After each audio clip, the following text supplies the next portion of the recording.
A medieval peasant's life was harder than ours in many ways, but it was also more organized than the stereotype suggests. The standard version says, peasants stumbled through a dirty blur of misery with no structure beyond random suffering. Yet most of life was built out of repetition, practical skill, and the pressure of getting basic tasks right. If you followed an ordinary person from the moment the day began to the moment it ended, the biggest surprise would not be how exotic everything looked.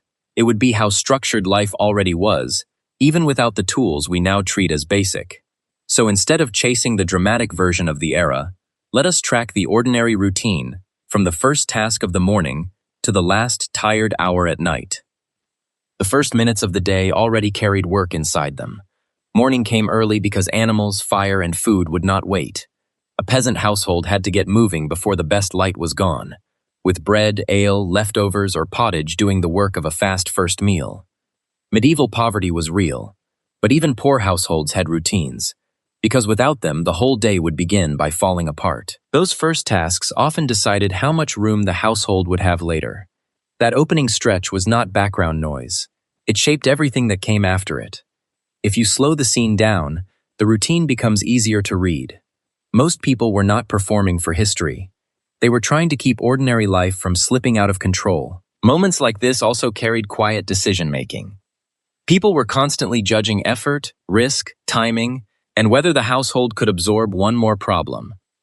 With the basics handled, attention shifted to the work that could not wait. Field labor shaped much of the calendar, but the exact day changed with season. People plowed, weeded, harvested, repaired fences, dug, carried, and responded constantly to weather and local needs. That meant a peasant's life was not one identical day repeated forever. It was a hard routine with peaks of pressure, especially when harvest time removed any idea of leisure. Most of this labor happened without the neat boundaries modern people expect.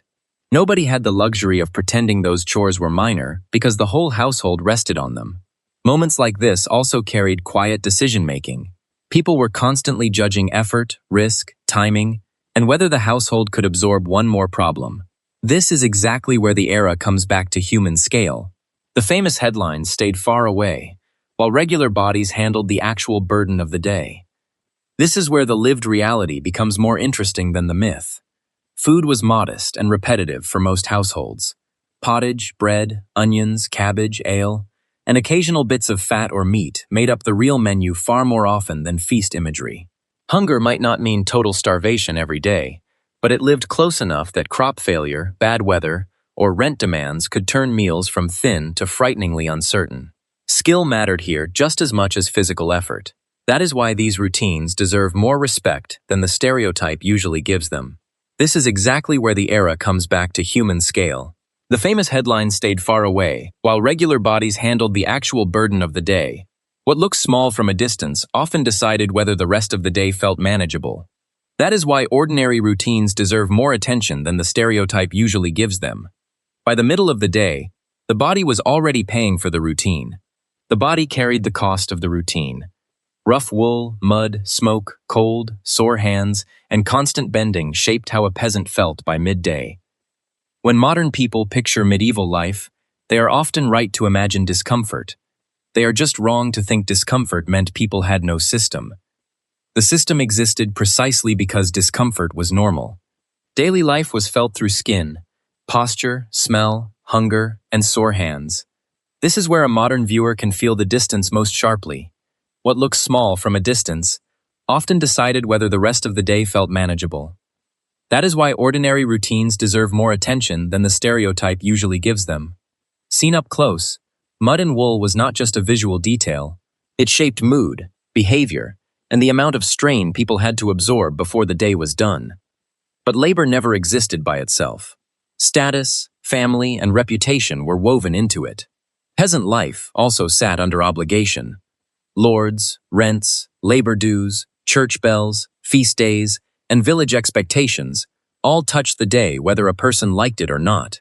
Even a private family problem could become a public matter in a tight village world, which meant daily life was shaped as much by hierarchy and custom as by soil and weather. Custom could slow things down, but it also told people where they stood. The era's values showed up here in a very practical way. Seen up close, do and duty was not just a visual detail. It shaped mood, behavior, and the amount of strain people had to absorb before the day was done. Evening made the logic of the day easier to understand. Evening meant more work, just different work. Spinning, mending, tool repair, animal checks, and family talk continued, after field labor slowed down. A medieval peasant's day becomes clearer when you stop looking for dramatic moments and watch the household loop instead. That loop is where the real history sits, in repetition strong enough to keep life moving despite narrow margins. That last stretch often exposed what people feared losing most. By then, the routine had already shown what the society rewarded, what it ignored, and what it expected from regular people. That is why details like evening household work mattered so much. They were part of the real pressure of the day, not decorative backgrounds somebody could safely ignore. Once the day is laid out from start to finish, what a medieval peasant's day actually looked like stops feeling distant and starts feeling lived in. Peasant life could be exhausting and limited, but it was held together by routine, season, village expectation, and endless repeated skill. That is why the history of ordinary life is worth paying attention to. It tells you what a society demanded from bodies, homes, families, and time itself. Once you see the routine up close, the era stops feeling distant and starts feeling human.